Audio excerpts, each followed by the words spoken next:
Chère maman épouse, j'espère que tu te portes bien.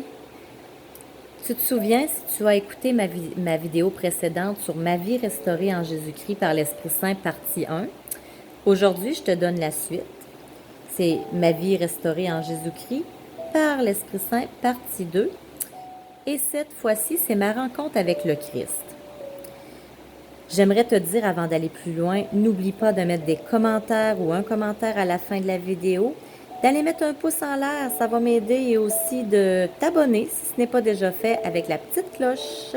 Partage aussi mes vidéos et va sur mon blog éducation-chrétienne.com.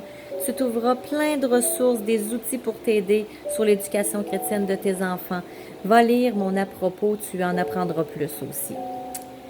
Alors voilà la suite que tu retrouveras sur mon blog, en article et ici, en vidéo. Au sujet de ma rencontre avec le Christ, moi je connaissais déjà le Seigneur depuis ma tendre enfance, mais je n'avais pas encore fait une vraie rencontre personnelle malgré les quelques repos dans l'esprit que j'avais vécu dans l'enfance, ainsi que le don des langues, mis de côté par mon manque de connaissances à ce sujet, parce que je parlais en langue déjà. Je n'étais pas consciente de tout l'amour que mon papa bon Dieu avait pour moi, en fait. Lorsque j'ai ouvert la Bible, comme je vous ai parlé dans la vidéo précédente, et que j'ai lu « Viens et suis-moi », ça a changé ma vie. J'étais dans la jeune vingtaine. J'ai été touchée directement au cœur et j'ai vécu une conversion immédiate, instantanée. Gloire à Dieu, Amen.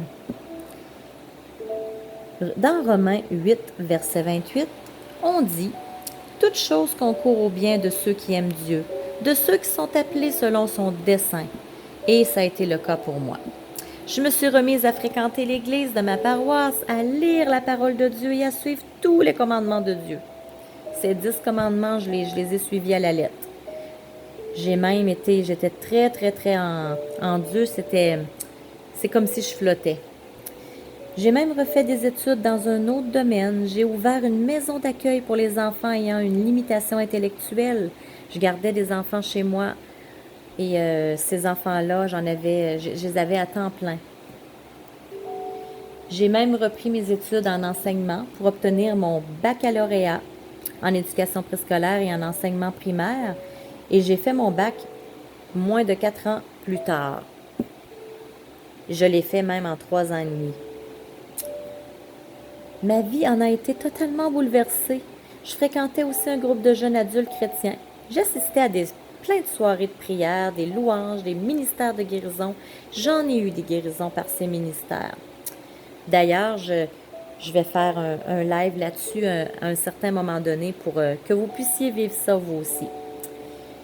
J'ai totalement donné ma vie à Jésus-Christ. J'ai été même bénie dans mes études, dans mon travail. J'avais des grâces, là. La main de Dieu reposait sur ma vie totalement. Dans Jérémie 17, versets 7 à 8, on y lit « Béni soit l'homme qui fait confiance à l'Éternel et qui place son espérance en lui. Il ressemble à un arbre planté près de l'eau et qui étend ses racines vers le cours d'eau.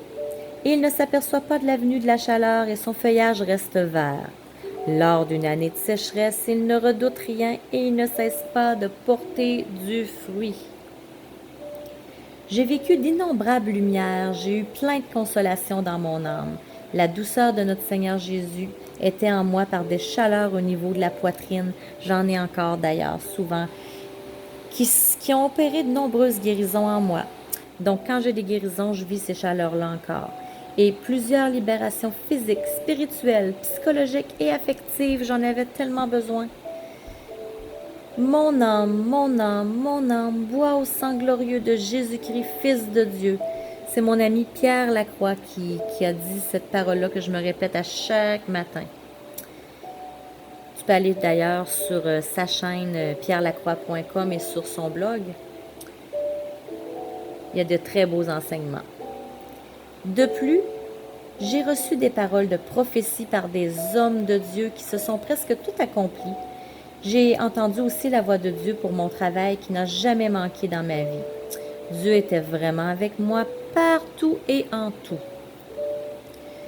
Voici ma prière pour toi, chère maman épouse, pour terminer. Que l'Éternel te bénisse et te garde.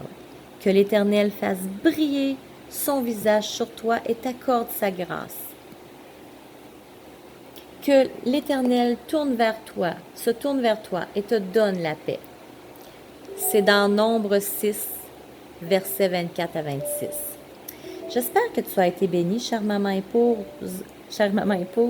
de par ce témoignage rempli d'espérance et de la gloire de Dieu. Et j'espère que tu aimes ce que je fais parce que moi, je suis passionnée de par ce que je te livre par mes vidéos et sur mon blog éducation-chrétienne.com. Sois bénie, chère maman épouse, et je te dis à bientôt dans la prochaine vidéo et dans ma dernière au sujet de... C'est pas ma dernière vidéo, mais ma dernière de ma trilogie au sujet de ma vie restaurée en Jésus-Christ par l'Esprit Saint. N'oublie pas d'aller liker, mettre un pouce et de mettre un commentaire. J'ai besoin d'avoir ton feedback pour voir si tu aimes ce que je fais. Bye bye!